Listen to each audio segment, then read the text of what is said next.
Hola, bienvenidos. Mi nombre es Félix Bello, soy médico internista. He creado este canal pues con el objetivo de compartir contenido médico actualizado, práctico y basado en evidencia, enfocado principalmente en gastroenterología, patología y medicina interna.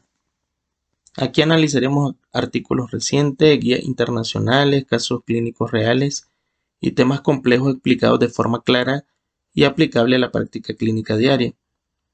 Este espacio está dirigido para estudiantes, médicos generales, residentes y especialistas interesados en fortalecer su razonamiento clínico, así como para mantenerse al día en la literatura. Si te interesa el análisis crítico de la evidencia y su aplicación real en la clínica, te invito a seguir este canal y formar parte de esta comunidad académica. Gracias por seguirme. Y bueno, para no atrasarlo, pues iniciamos la primera clase.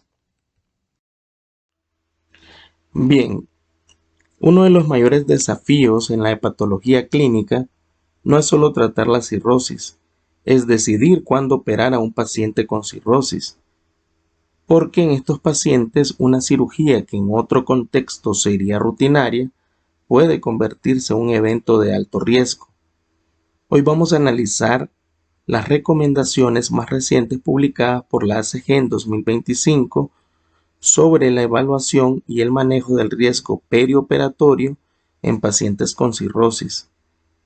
Vamos a responder preguntas claves: cómo estratificar el riesgo correctamente, qué score usar, si Child-Pugh, MEL, Vocal Pen, cuándo una cirugía está contraindicada y, por supuesto, cómo optimizar al paciente antes de entrar a quirófano. Y es importante que sepan que este no es solo un tema académico, es una decisión que impacta la mortalidad real de los pacientes. Así que si manejas pacientes con cirrosis, es importante que veas este video. De tal forma que paciente cirrótico con cirugía programada o bien cirugía de urgencia, la gran pregunta que nos hacemos es: ¿lo operas o lo condenas? ¿Qué harías? Esa es la gran pregunta que esta nueva guía trata de responder.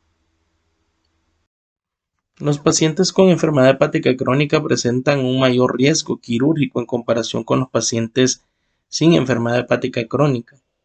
Y es que este tipo de pacientes no son pacientes quirúrgicos habituales. Sabemos que la cirrosis no solo afecta al hígado, afecta la coagulación, la respuesta inflamatoria, la función cardiovascular y renal, y todo eso cambia completamente el riesgo quirúrgico.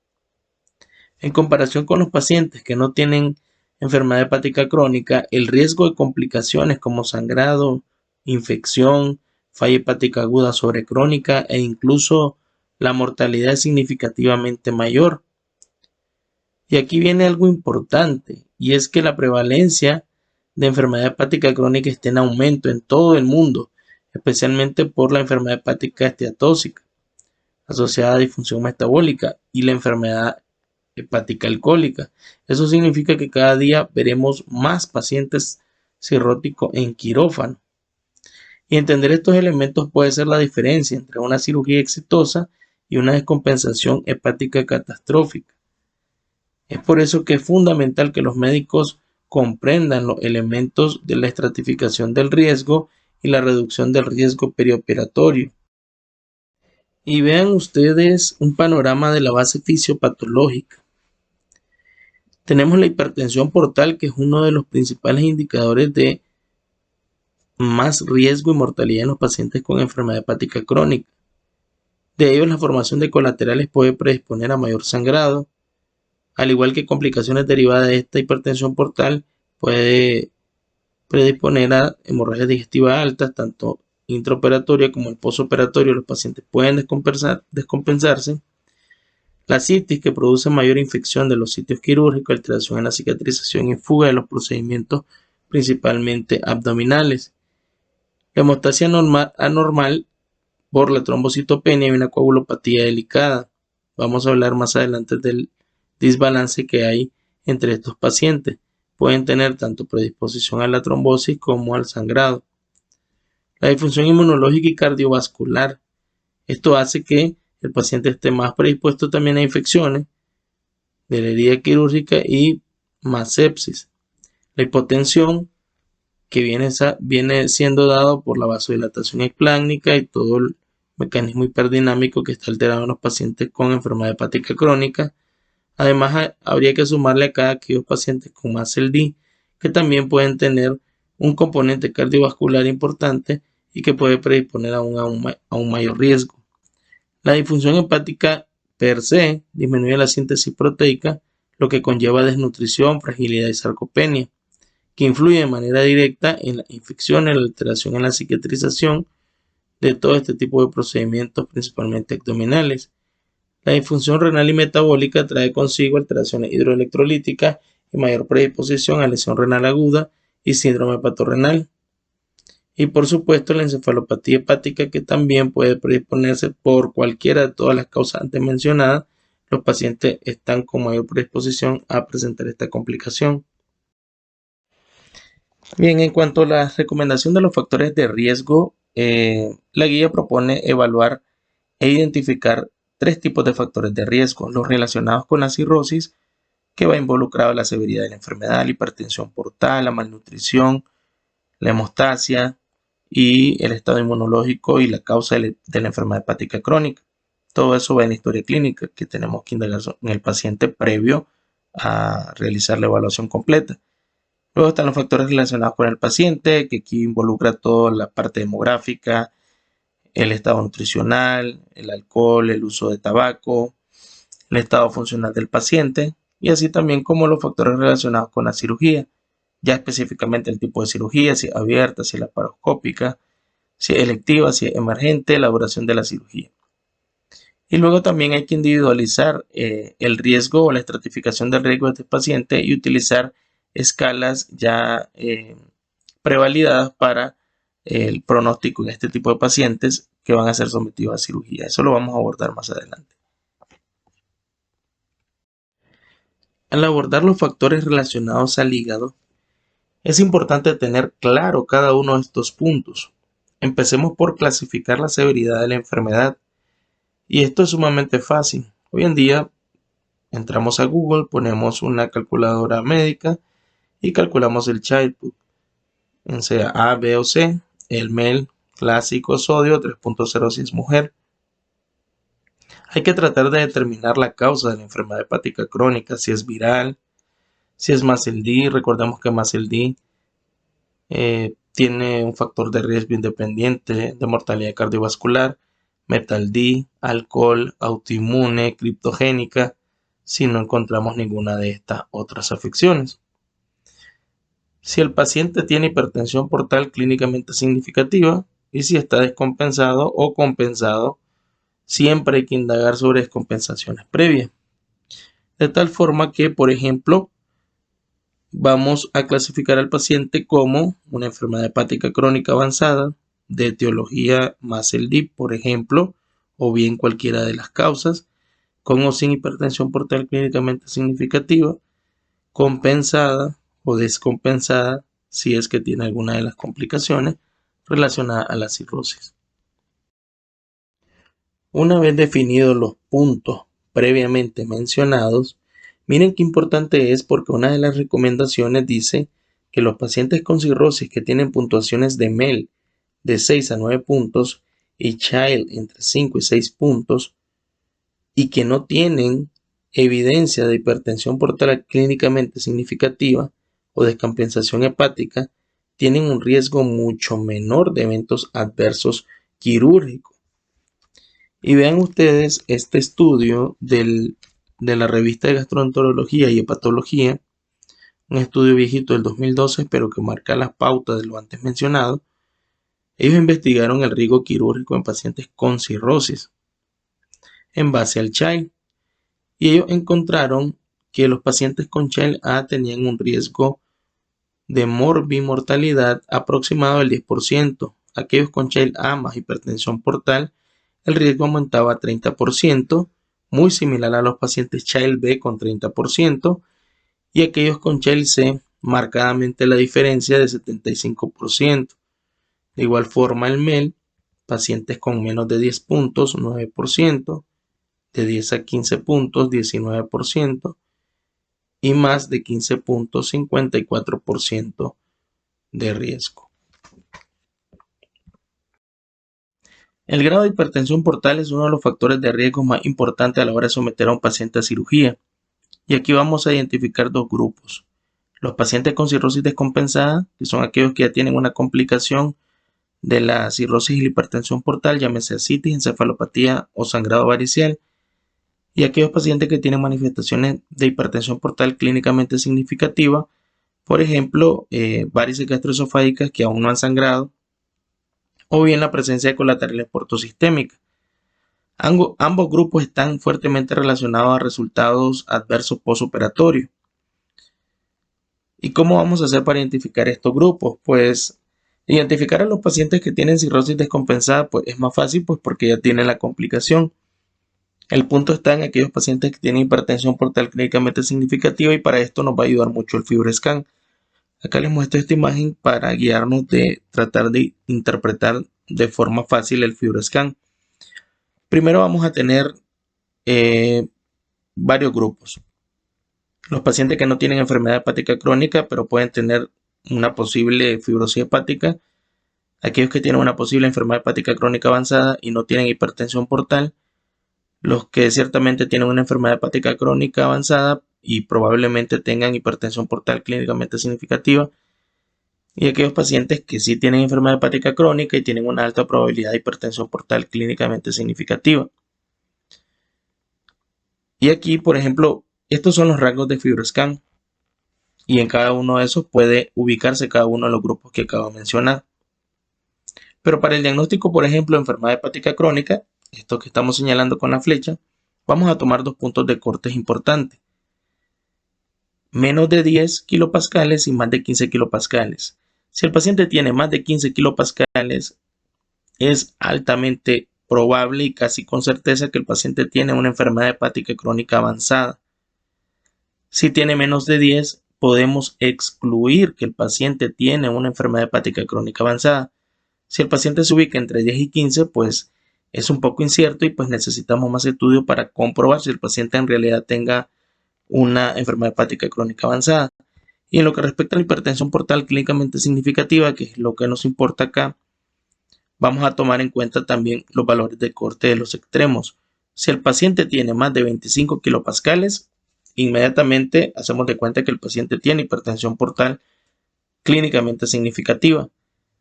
Si el paciente tiene menos de 15 kilopascales y más de 150.000 de plaquetas, inmediatamente el paciente sale de la regla y hacemos de cuenta que el paciente no tiene hipertensión portal clínicamente significativa. Y luego nos quedamos con los valores del centro, que son los del área gris. Para esto vamos a utilizar tanto los kilopascales como los niveles de plaqueta. Y vamos a aplicar la regla de los 5. Para aquellos pacientes que tienen entre 20 y 25 kilopascales con menos de 150.000 de plaquetas, hacemos de cuenta que el paciente tiene hipertensión portal clínicamente significativa. Y para los pacientes que tienen entre 15 y 20 kilopascales con menos de 110.000 de plaquetas, también haremos de cuenta que tiene hipertensión portal clínicamente significativa. Entonces son estos tres grupos que aplican para hipertensión portal clínicamente significativa y que pues también en la práctica clínica habitual ayuda para tamizar varices y el resto de cosas que debemos de hacer de protocolo en pacientes con enfermedad hepática crónica. ¿Y por qué es importante indagar sobre las descompensaciones de estos pacientes? Pues vean ustedes este estudio publicado en la revista de Patología, una revisión sistemática de 118 estudios que trataron de estudiar la historia natural y los indicadores pronósticos en la sobrevida de los pacientes. Observen esta curva de Kaplan-Meier, como los pacientes con cirrosis compensadas tenían una sobrevida de aproximadamente 12 años y los pacientes cuando tenían su primer episodio de descompensación, estos pacientes con cirrosis descompensada, la sobrevida disminuía hasta 2 años. Es por eso que es importante investigar sobre este particular. De la quinta a la séptima recomendación son una de las más importantes, creo yo, pero que en la práctica clínica habitual son una de las más difíciles de cambiar.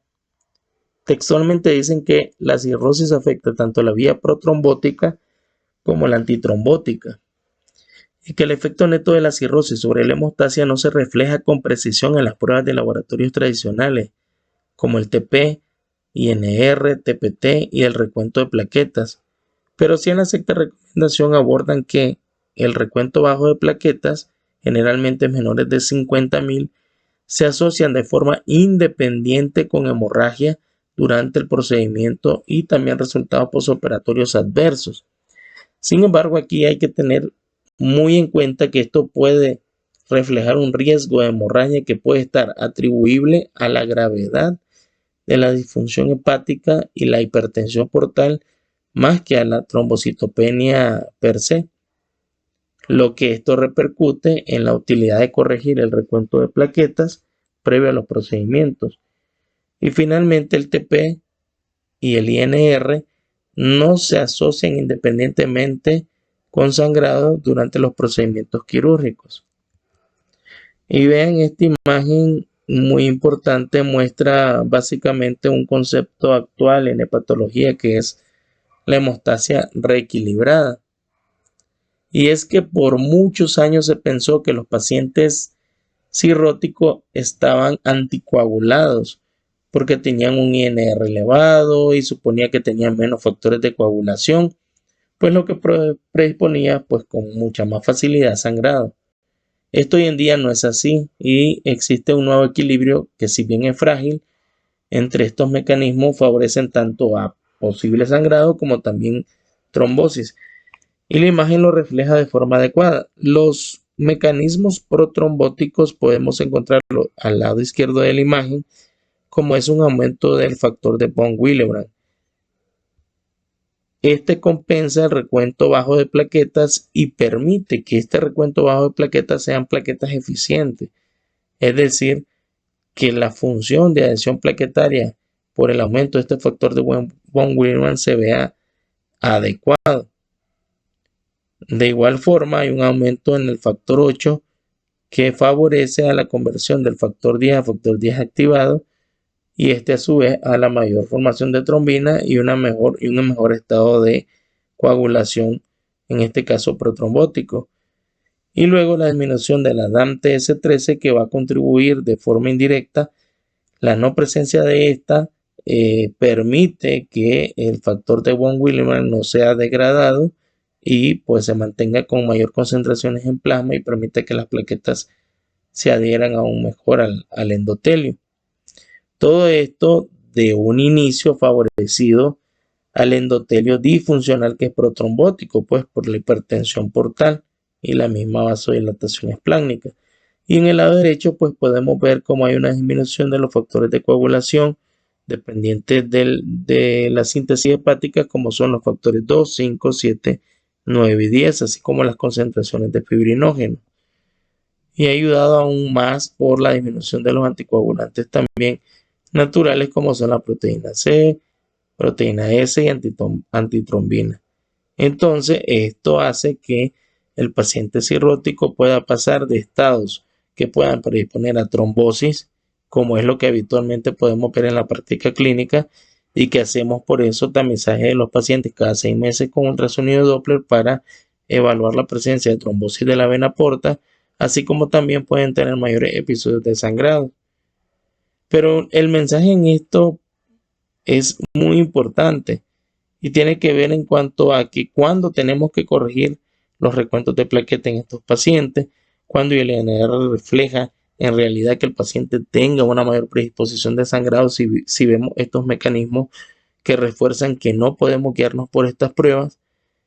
Entonces hoy en día pues se está estudiando mucho sobre guiar la anticoagulación de estos pacientes con la tromboelastografía o bien el Rotem, que estos pues van a evaluar un poco mejor en tiempo real el tiempo de coagulación, la cinética que tiene en cuanto a la formación del coágulo, la firmeza máxima que puede alcanzar este coágulo y la lisis pues del mismo.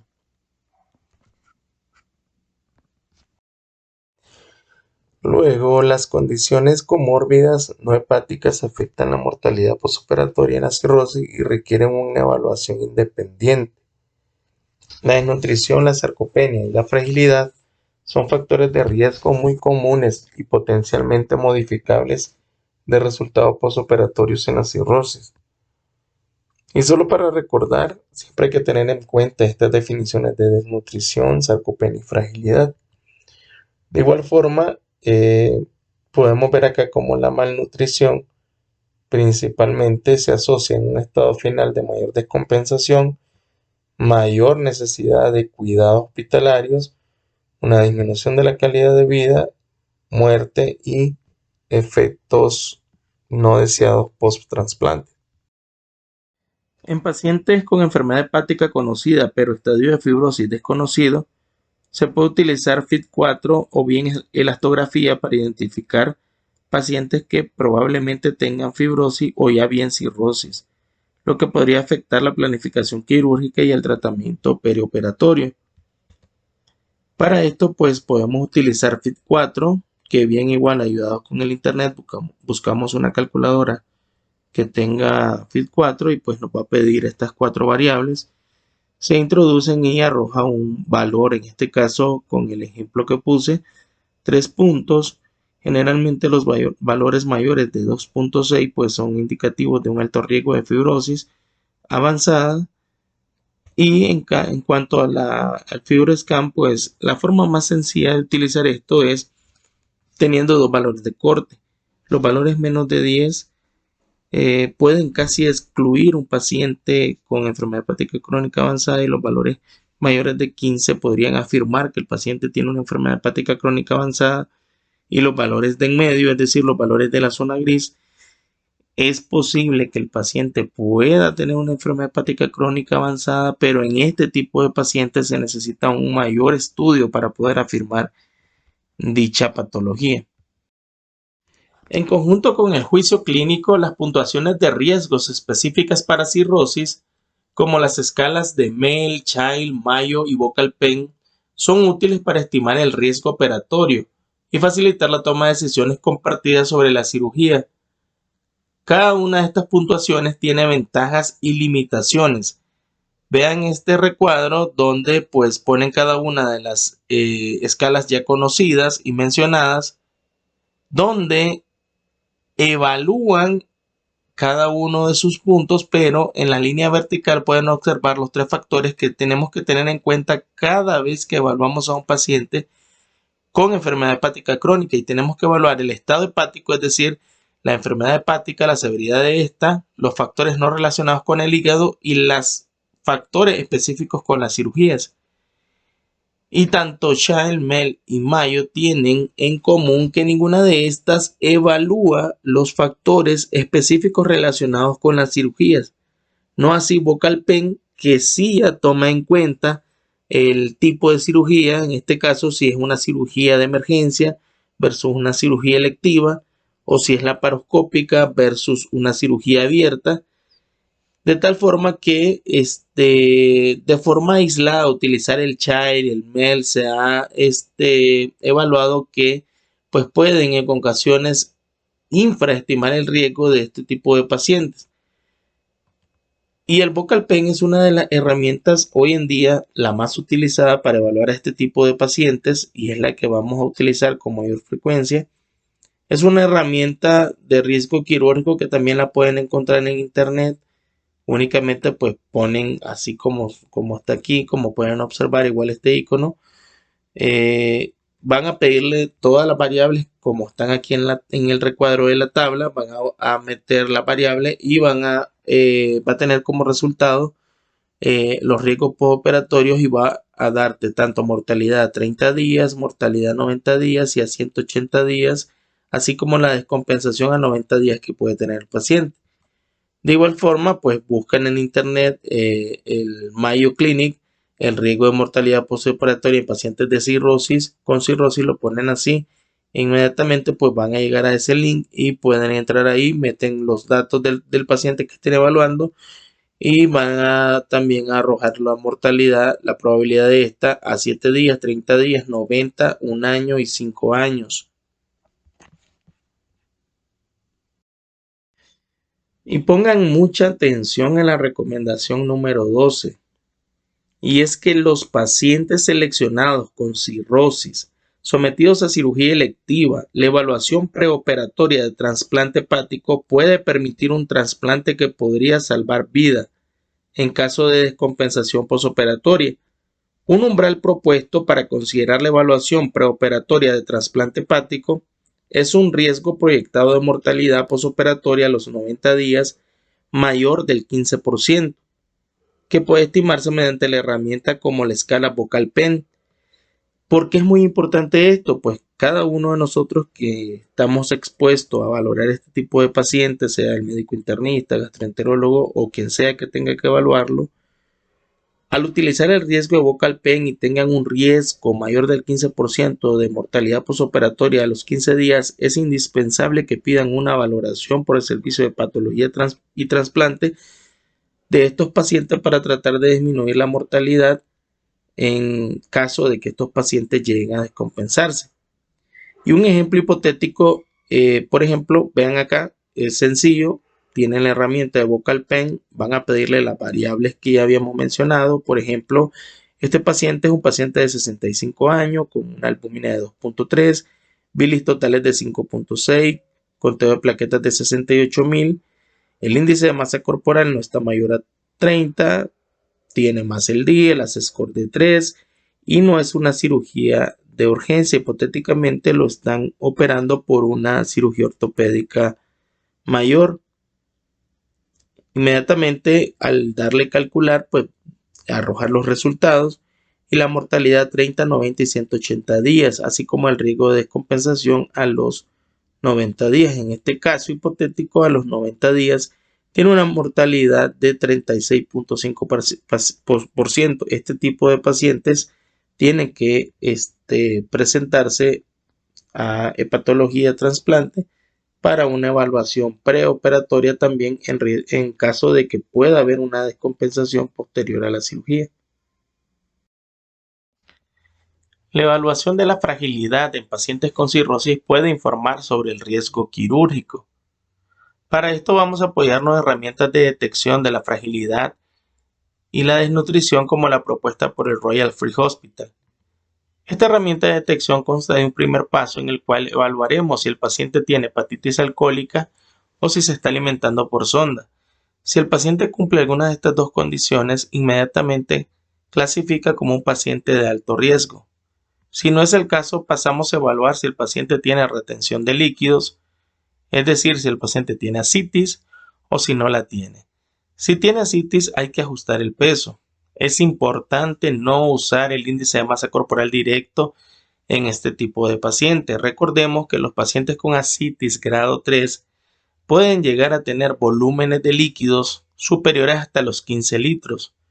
En la práctica clínica particular mía, pues he visto pacientes que pueden llegar a tener hasta 23 litros de líquido ascítico y esto pues no daría un peso real del paciente. Hay propuestas de estudios que refieren de que este tipo de pacientes para lograr ajustar el peso se deberían de realizar paracentesis hasta lograr un peso lo más cercano a lo real que se pueda. Una vez que se haya ajustado el peso o que el paciente no tiene ascitis, se pasa a evaluar la ingesta, si el paciente tiene una ingesta normal, disminuida o muy baja, incluso con ayunos más de 5 días. Y eso va a dar un puntaje como pueden observar ahí. Y el tercer paso es evaluar la pérdida de peso no intencionada, que va desde menos de 5%, de 5 al 10% y más del 10%. Todo esto se suman y obtenemos un puntaje final donde clasificaremos a los pacientes con bajo riesgo cuando tienen un puntaje de 0 a 1, de 2 a 3 puntos moderado riesgo y más de 4 puntos pacientes de alto riesgo.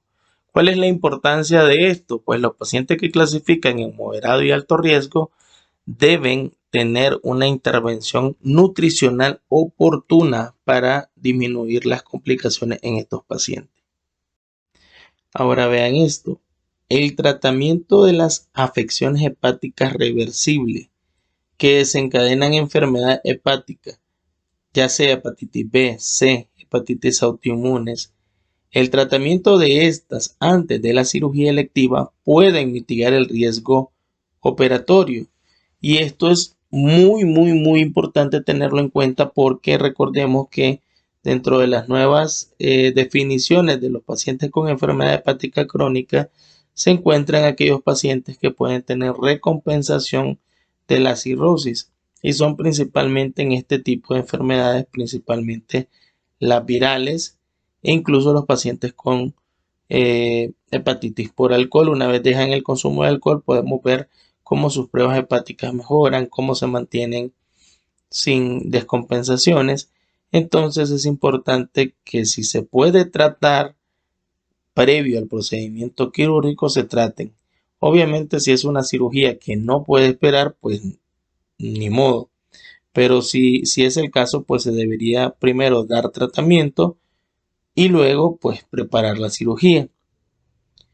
Y esta otra recomendación me parece muy interesante y es que la irrupción estricta del consumo de alcohol y tabaco en pacientes con cirrosis que se consideran para una cirugía electiva puede reducir el riesgo de eventos adversos relacionados con el hígado y complicaciones postoperatorias, incluidas las infecciones, complicaciones de las heridas y necesidad de ingreso a unidad de cuidados intensivos. Y este metaanálisis que evaluó el consumo de alcohol preoperatorio y posoperatorio, evaluando así también las complicaciones de esto, estos fueron los hallazgos importantes que tuvieron y miren cómo la mortalidad aumentaba en este tipo de pacientes 1.36 veces, la morbilidad 1.56, el riesgo general de infecciones en 1.73 veces más, las complicaciones relacionadas a las heridas en 1.23, complicaciones pulmonares 1.8, complicaciones cardiovasculares 1.12 y complicaciones neurológicas en 1.1. Pues, ¿qué quiere decir esto? Que los pacientes que todavía logremos detectar que aún está activo, ya sea el consumo de alcohol o el consumo de tabaco, pues existe una evidencia muy grande que estos pacientes tienen un riesgo aumentado con respecto a los que no lo hacen. De tal forma que la interrupción previa al procedimiento, pues es importante recalcarla. Ahora preguntarán ustedes cuánto tiempo es lo que se propone suspender previo al procedimiento quirúrgico. Hay muchos estudios en cuanto a la temporalidad, pero pues lo más aceptado es de que se interrumpa al menos 2 semanas previo al procedimiento. Dentro de las recomendaciones para mitigar los riesgos, creo que la optimización nutricional es una de las cosas que o muchas veces pues menospreciamos y no tomamos mucho en cuenta. Y la optimización nutricional en pacientes con cirrosis incluye ingestas calóricas altas que están calculadas hasta 30 a 35 kilocalorías por día y una ingesta proteica alta también de 1.25 a 1.5 gramos por kilo por día, iniciada idealmente al menos 2 semanas antes de la cirugía. En algunos pacientes con dificultad para alcanzar estos objetivos, puede ser necesaria una consulta nutricional y alimentación nasoentérica si es requerida para llegar a las metas. Y en pacientes con fragilidad y sarcopenia asociada a cirrosis, se puede considerar programas de prehabilitación antes de la cirugía electiva, ya que al mejorar el estado funcional puede reducir el riesgo de complicaciones postoperatorias. Y esto está muy fundamentado por estudios, por ejemplo, vean este, es un metaanálisis que evaluó a aquellos pacientes que se realizó prehabilitación y miraban cómo influía sobre los resultados posteriores a las cirugías intraabdominales. Pudieron encontrar, como pueden ver ustedes acá en este forward plot, cuando evaluaron los pacientes con la prehabilitación versus los pacientes con los cuidados casuales. En cuanto a la morbilidad, vemos el diamante cómo se inclinó a favor de los pacientes con prehabilitación. De igual forma, las complicaciones muy importantes, las pulmonares posterior a una cirugía, como favorecía a los pacientes con la prehabilitación. Y al evaluar la estancia hospitalaria, pues no hubo diferencias estadísticamente significativas. Sin embargo, pues la inclinación del diamante es un poco a favor de los pacientes que se realizó la prehabilitación.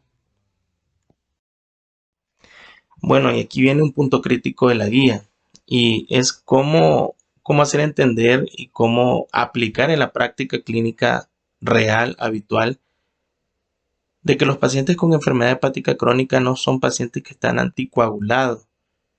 Hay que aceptar el concepto de que los pacientes con cirrosis tienen una hemostasia reequilibrada y que no nos podemos dejar guiar las terapias transfusionales únicamente con las pruebas tradicionales. Es por eso que la guía recomienda que si existe la posibilidad de guiar la terapia transfusional y el manejo de la coagulopatía en los pacientes que van a someterse a cirugía, se haga con prueba viscoelástica, en este caso la tromboelastografía. Y si en el dado caso que no exista en tu centro prueba viscoelástica, pues es razonable corregir la trombocitopenia severa, plaquetas menores de 50.000 en pacientes que se van a someter a cirugías mayores. Y el uso de vitamina K o otros productos destinados para corregir el INR elevado, pues no ha demostrado que tenga incidencia en la reducción del sangrado ni en las complicaciones de la cirugía. Y veamos aquí en este estudio de la SLD, ellos trataban de guiar la terapia transfusional con pruebas viscoelásticas en comparación con la forma estándar. Y los resultados en estas dos tablas podemos ubicarnos principalmente en la tabla de la parte izquierda, donde podemos ver la necesidad global de transfusión. Los pacientes con tromboelastografía, 16.7% de requerimiento transfusional. Los guiados de forma estándar, 100% de requerimiento transfusional. Esto demuestra que la tromboelastografía reduce drásticamente las transfusiones innecesarias. Y si analizamos punto por punto debajo de este resultado, pues podemos ver que además de eso, podemos ver un menor volumen transfundido, tanto de plasma como plaquetas, especialmente en procedimientos de alto riesgo. En la tabla de la derecha podemos ver la hemoglobina post procedimiento. Y en este caso, los valores de la tromboelastografía, 10.7, en los pacientes estándar 9.9, con una P significativa. Esto muestra que los pacientes guiados por tromboelastografía tienen una menor hemoglobina con respecto a los que se guió de forma estándar. Y principalmente no hubo una diferencia en cuanto al sangrado. Otro punto importante es el INR. No mostró diferencia significativa. Esto confirma que corregir el INR no siempre pues, es necesario. Y finalmente, las plaquetas post procedimiento, pues tampoco hubo diferencia significativa, de tal forma que pues no impactó clínicamente transfundir profilácticamente a estos pacientes. En términos generales, este ensayo clínico pues demuestra muchas cosas clave en cuanto a la cirrosis, y es que el uso de tromboelastografía antes del procedimiento pues puede reducir drásticamente las transfusiones, ya que como pudimos ver solo el 16% del grupo de tromboelastografía necesitó transfusiones con respecto al manejo estándar que recibieron hasta 100% de los pacientes. Y esto aparte y sumado a que no hubo diferencia en cuanto a sangrado ni complicaciones, pues esto confirma que la cirrosis no debemos solamente guiarnos con el INR de forma de rutina, ya que la coagulopatía está pues reequilibrada, como lo vengo diciendo, y la tromboelastografía permite una estrategia más precisa y segura. Y una última recomendación en este punto de la hemostasia también es que los pacientes que tienen trombocitopenia severa, una de las estrategias a utilizar pueden ser los agonistas de receptores de trombopoyetina. En este caso puede utilizarse pues, el trombopac. Ahora, ¿qué habla la guía sobre recomendaciones sobre el uso de TIPS en este tipo de pacientes que se van a someter a un procedimiento quirúrgico? Bueno, pues en pacientes con cirrosis e hipertensión portal con indicaciones alternativas para la colocación de un TIPS, hablando en este tipo de pacientes, indicaciones convencionales para TIPS, por ejemplo, la citis refractaria, La guía sugiere la colocación de tips preoperatorio para reducir la morbilidad y la mortalidad posoperatoria atribuible a la hipertensión portal. Este estudio evaluó los pacientes que se colocaban tips preoperatorios y a su vez evaluaba la mortalidad intrahospitalaria en pacientes con cirrosis, obviamente que estaban siendo sometidos a cirugía. Y ellos comparaban dos grupos, aquellos pacientes con tips previo a la cirugía y los pacientes sin tips previos a la cirugía. Y veamos acá en la parte derecha de la imagen, en este gráfico vemos en el eje de las Y la incidencia acumulada de mortalidad y en el eje de las X los días desde que se incluyeron en el estudio. Y aquí los resultados son muy importantes porque si ustedes ven la curva amarilla, que son los pacientes sin tips, está consistentemente por encima del azul, que son los pacientes que tienen tips. ¿Esto qué implica? Que los pacientes tienen mayor mortalidad hospitalaria y hay una diferencia visible de etapas tempranas de esto. De tal forma que acá, como ustedes pueden ver, esto dio para un hazard ratio de 0.44 con una P de 0.051. Esto se traduce que los pacientes con tips preoperatorios se asocian con un 56% riesgo menor de mortalidad hospitalario en comparación con pacientes que no se colocó un tips. Esto tiene una tendencia estadísticamente fuerte a favor de los pacientes con tips. Entonces, otra de las opciones, si en tu centro hospitalario constan de este tipo de procedimientos, es una alternativa que se puede ofrecer a los pacientes. Otra cosa muy importante es que los pacientes con cirrosis que necesitan una cirugía electiva mayor, cuando son referidos a un centro hospitalario de alto volumen de este tipo de cirugías en este tipo de pacientes o bien un centro de trasplante, puede que tengan unos mejores resultados. Y en este estudio de Oxford podemos ver cómo impacta el realizar una cirugía en un centro de alto volumen de este tipo de pacientes o bien en un centro de trasplante, como decía la recomendación, cómo influye esto en el posoperatorio, tanto en la mortalidad como en la morbilidad. Y miremos aquí, ellos definen como un centro de alto volumen aquellos que realizan más de 25 petectomías al año y de bajo volumen pues los que realizan menos de esto. Y aquí miramos en este gráfico cómo la mortalidad hospitalaria es mayor en pacientes que tienen un menor volumen de este tipo de pacientes. El fallo del rescate es mucho mayor en pacientes con menos volumen y de igual forma las complicaciones relacionadas son mayores en pacientes con menos afluencia de este tipo de pacientes, para una mortalidad del 2.8% más en aquellos pacientes que no tienen experiencia en este tipo de pacientes. Es importante mantenerse al día con el tratamiento de rutina relacionado con la cirrosis antes de la cirugía electiva. Esto incluye la detección del hepatocarcinoma. Las guías recomiendan generalmente que el paciente debe tener al menos un ultrasonido cada 6 meses para la detección oportuna de este. Debemos de tener en cuenta cómo optimizar la citis, la encefalopatía hepática, la detección de varices y la prevención con profilaxis de esto, así como la profilaxis de peritonitis bacteriana espontánea cuando esté indicado. Todo esto puede llegar a mitigar el riesgo operatorio en este tipo de pacientes.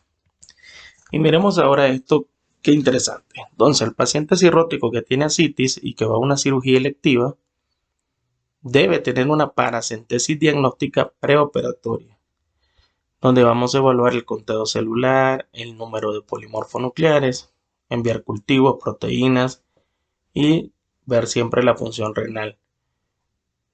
Luego de esto, hay que evaluar si el paciente tiene indicación de profilaxis para peritonitis bacteriana espontánea, que generalmente son dos grupos. Aquellos pacientes que ya han tenido una peritonitis bacteriana espontánea previa o aquellos pacientes que tienen unas proteínas de líquido menos de 1.5 gramos por decilitro más disfunción renal caracterizada por creatinina más de 1.2, un PUM mayor a 25 y un sodio menor de 130, o bien que tienen insuficiencia hepática con un Child más de 9 puntos y bilirrubinas mayores de 3 puntos.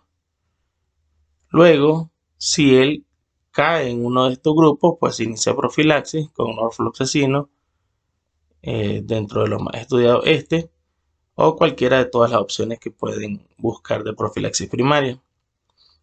Luego, si el paciente al estudiar el líquido tiene una PBE activa que se define como más de 200 polimorfonucleares en el líquido acítico por milímetros cúbicos, pues el paciente debe recibir antibiótico al menos de 7 a 10 días. Esto conlleva retrasar la cirugía y evaluar posteriormente.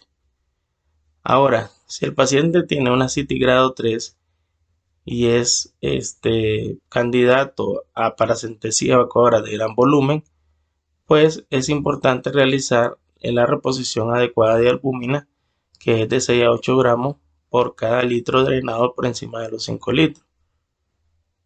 La meta de todo esto es evitar descompensaciones, que el paciente esté sin PBE, que tenga una función renal estable, para que así tengamos una cirugía segura.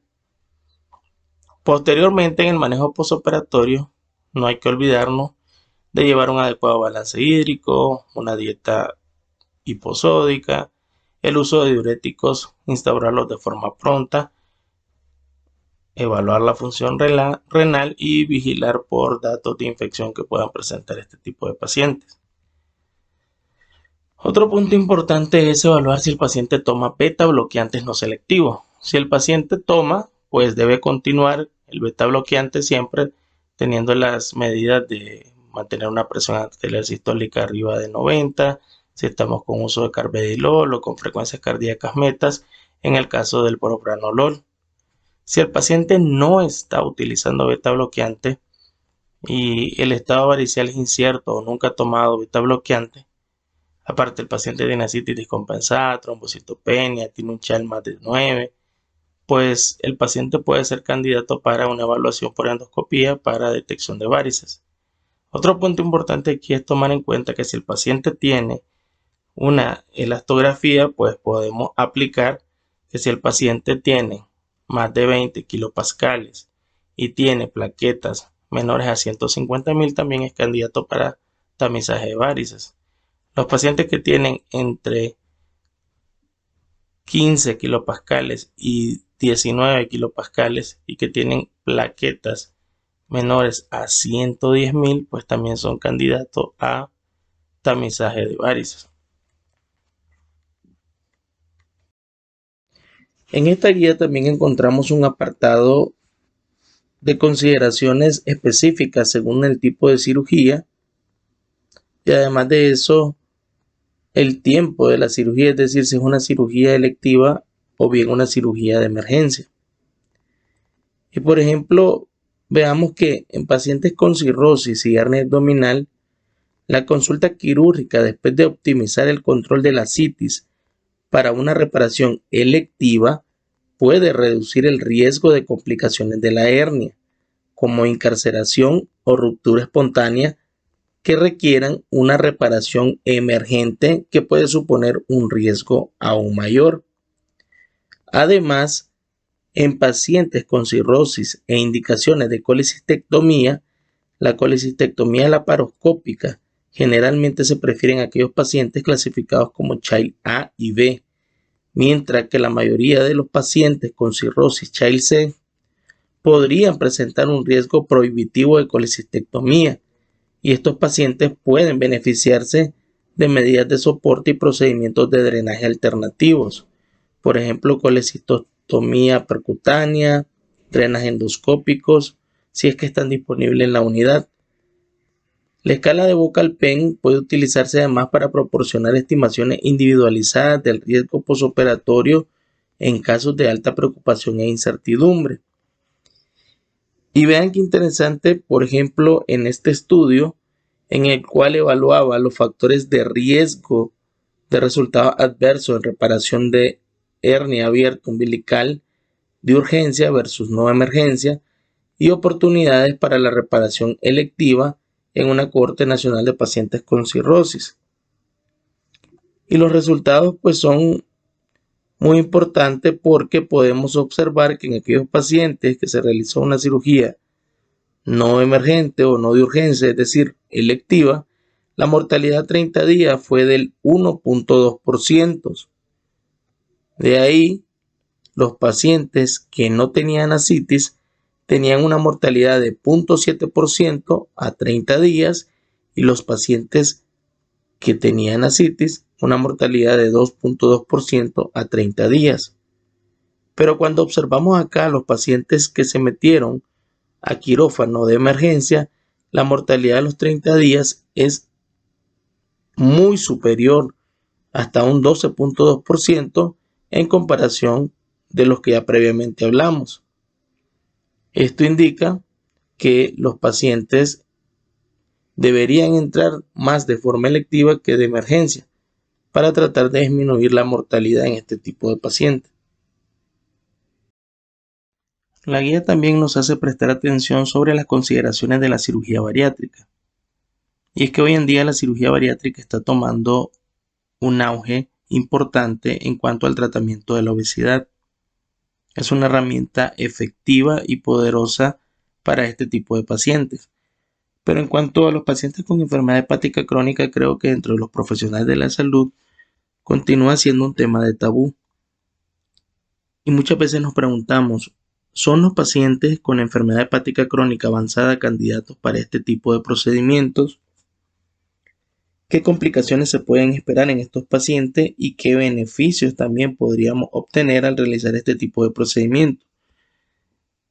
En cuanto a este particular, la guía es explícita y recomienda que la cirugía bariátrica puede realizarse con seguridad en pacientes seleccionados con cirrosis bien compensada. El término bien compensada implica pacientes con cirrosis clasificados en Child A. La gastrectomía en manga laparoscópica es el procedimiento de elección, eso en cuanto a la técnica quirúrgica.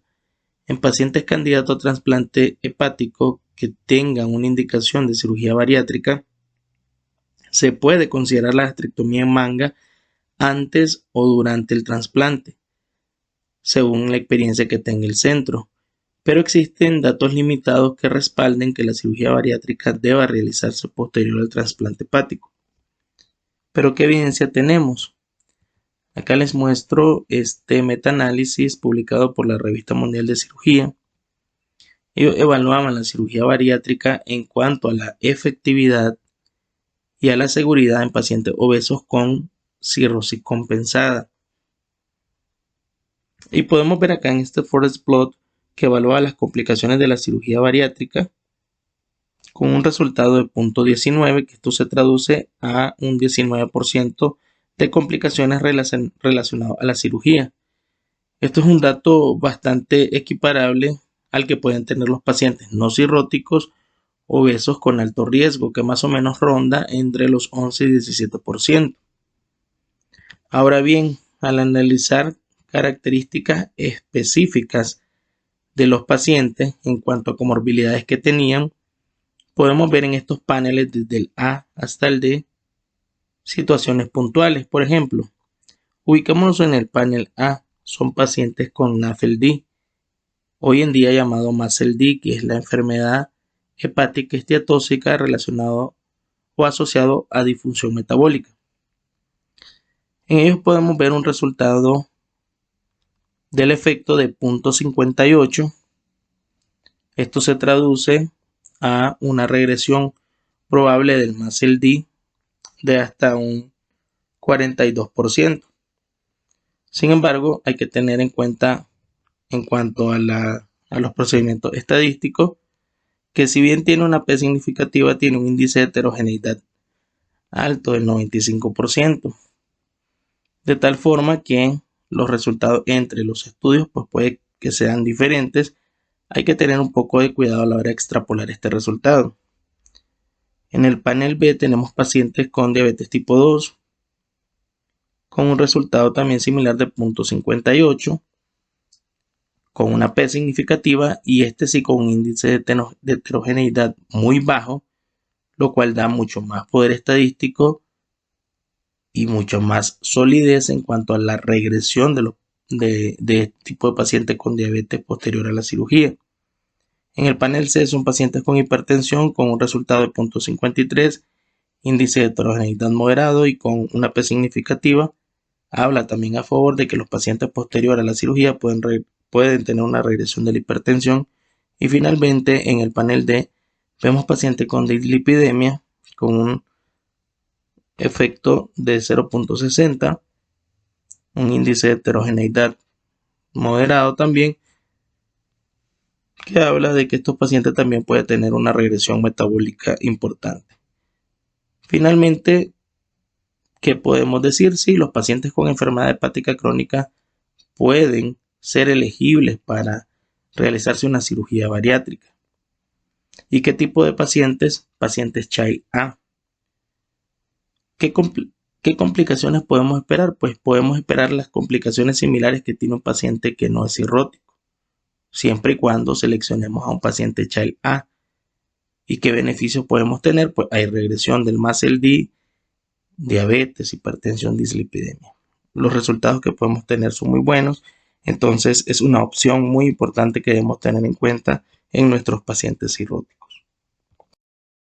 Bueno, y al finalizar la guía, pues nos deja un algoritmo bastante práctico para el abordaje de los pacientes.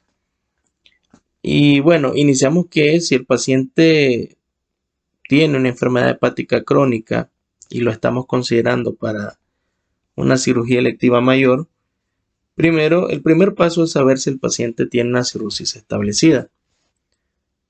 Si se desconoce el estado de la fibrosis, vamos a utilizar FIT4 o bien el FibroScan para tratar de corroborar si el paciente tiene o no tiene un estadio de fibrosis. Si no la tiene, pues se aplica el riesgo normal de un paciente que no es cirrótico.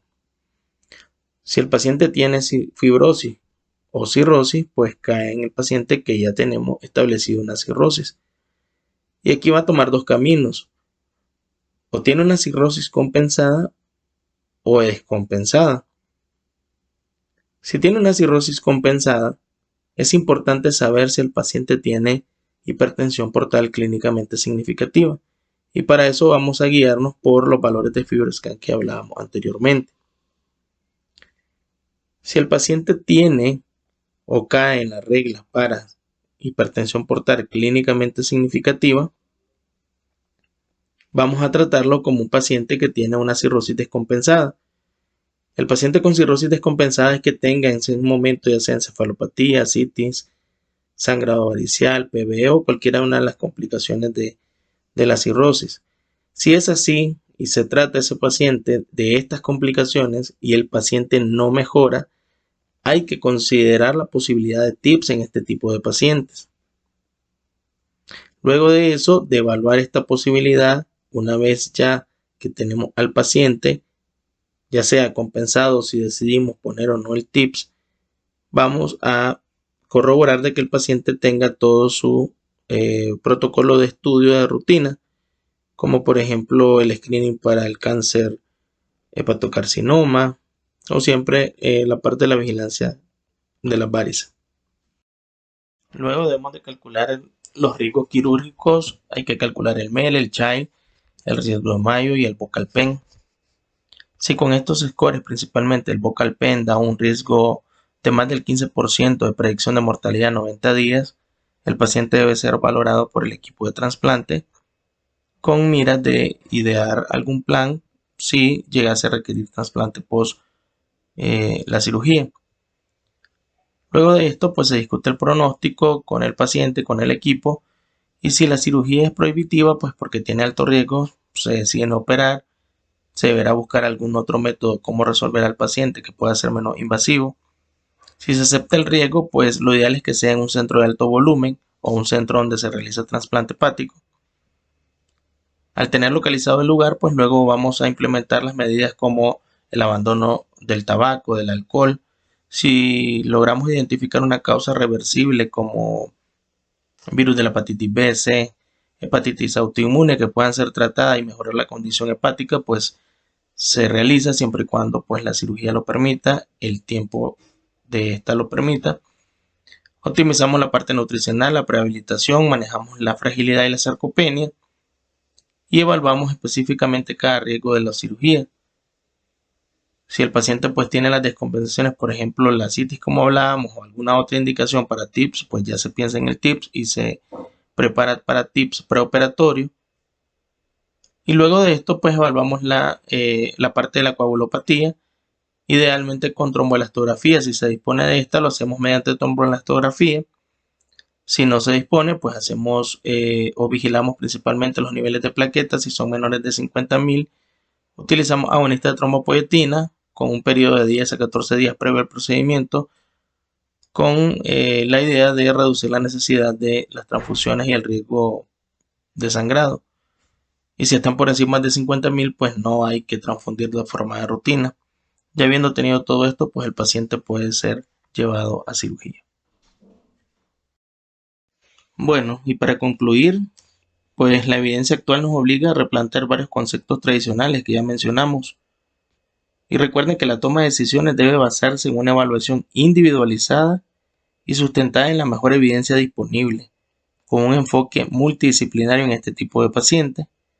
Espero pues que este análisis haya sido útil para la práctica clínica y para la discusión académica. Muchas gracias por su tiempo y su atención y les invito cordialmente pues, a seguirme para más contenido actualizado, donde continuaremos revisando pues de forma crítica la literatura y su aplicación en la práctica diaria.